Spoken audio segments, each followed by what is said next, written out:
দেখো, তেজস্ক্রিয়তা না তিনটে শ্রেণী আছে। ফার্স্ট যে শ্রেণী সেটা হচ্ছে ইউরেনিয়াম শ্রেণী। ইউরেনিয়াম শ্রেণীকে বোঝানো হচ্ছে 4n+2 শ্রেণী। এক্ষেত্রে ইউরেনিয়াম শ্রেণীর প্রথম মৌল হচ্ছে ইউরেনিয়াম 92 238। এক্ষেত্রে মনে রাখতে হবে এটা কিন্তু প্রোটন সংখ্যা বোঝাচ্ছে, আর এটাকে কিন্তু প্রোটন প্লাস নিউট্রন এই দুইজনকেই বোঝাচ্ছে। তাহলে প্রথম শ্রেণী বলছে প্রথম শ্রেণীর মৌল হচ্ছে ইউরেনিয়াম 238 92, আর শেষ সুস্থিত মৌল সেটা বোঝাচ্ছে পিবি 82 206। পিবি বলতে এটাকে লেড বোঝাচ্ছে, লেড অর্থাৎ সীসা, সীসাকে পিবি দ্বারা প্রকাশ করা হয়। আচ্ছা, 4n+2 এই সিরিজ বোঝানো হচ্ছে কারণ ভর সংখ্যাকে যদি এদের ভর সংখ্যাকে যদি তুমি 4 দিয়ে ভাগ করো তাহলে তোমার ভাগশেষ শেষে থাকবে 2, তাই এটাকে 4n+2 শ্রেণী বলা হচ্ছে।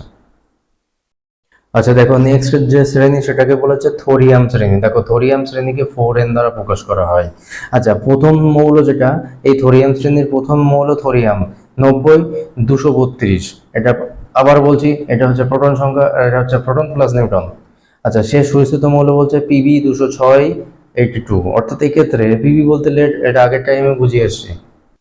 দেখো, নেক্সট যে শ্রেণী সেটা হচ্ছে অ্যাক্টিনিয়াম শ্রেণী। অ্যাক্টিনিয়াম শ্রেণী বা এটাকে বলা হচ্ছে 4n+3 শ্রেণী। হ্যাঁ, প্রথম যে মৌল হচ্ছে অ্যাক্টিনিয়াম শ্রেণী, প্রথম মৌল হচ্ছে নেপচুনিয়াম। এনপিভি তে নেপচুনিয়াম বোঝাচ্ছে, পরমাণু ক্রমাঙ্ক 93 আর ভর সংখ্যা 237। আর শেষ সুস্থিত মৌল হচ্ছে বিআই অর্থাৎ বিসমাথ। এক্ষেত্রে পরমাণু ক্রমাঙ্ক 83 আছে আর ভর সংখ্যা আছে 209। এবার দেখবে ফাজান-সরের গ্রুপ সরণ সূত্রে কি বলা হয়েছে, বলেছে যে কোনো পরমাণু থেকে বা কোনো মৌলের পরমাণু থেকে যদি আলফা কণা নির্গত হয় তাহলে পরমাণু ক্রমাঙ্ক কি হয়, 2 একক কমে যায়। সেক্ষেত্রে বলছে জনক মৌলটি পর্যায় সারণীতে যেখানে অবস্থান করে, দেখো জনক মৌল বলতে এক্স থেকে আমরা কিন্তু ওয়াই পেয়েছিলাম, এখানে জনক মৌল হচ্ছে এক্স আর দুহিতা মৌল হচ্ছে ওয়াই অর্থাৎ অপাত্য মৌল।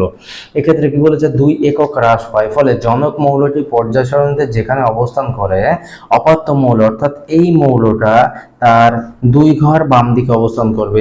এ যেখানে অবস্থান করবে এটা অপাত্য মৌল, যেহেতু 2 একক কমে গেছে তাই 2 ঘর বাম দিকে অবস্থান করবে।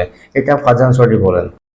দেখো, ফাজান-সরি বিটা কণার ক্ষেত্রে কি বলেছে, বিটা কণার ক্ষেত্রে বলেছে যেহেতু দেখো বিটা কণার ক্ষেত্রে পরমাণু ক্রমাঙ্ক 1 কিন্তু বেড়ে যায়, অর্থাৎ প্রোটন সংখ্যা 1 বেড়ে যায়, তাই কি বলেছে পরমাণু ক্রমাঙ্ক যেহেতু 1 বেড়ে যায় তাই অপাত্য মৌল অর্থাৎ যেটা ওয়াই অপাত্য মৌল এই জনক মৌলের 1 ঘর ডান দিকে অবস্থান করে। অর্থাৎ আমরা কি বুঝলাম এখানে, যে আলফা কণা নির্গমনের ফলে যেহেতু পরমাণু ক্রমাঙ্ক 2 একক কমে যায় তাই অপাত্য মৌল জনক মৌল থেকে 2 ঘর বাঁদিকে অবস্থান করে। কিন্তু বিটা কণার ক্ষেত্রে কি হয়, যেহেতু পরমাণু ক্রমাঙ্ক 1 একক বেড়ে যাচ্ছে তাই সেক্ষেত্রে অপাত্য যে মৌল সেই অপাত্য মৌল কি করে, জনক মৌলের 1 ঘর ডান দিকে অবস্থান করে।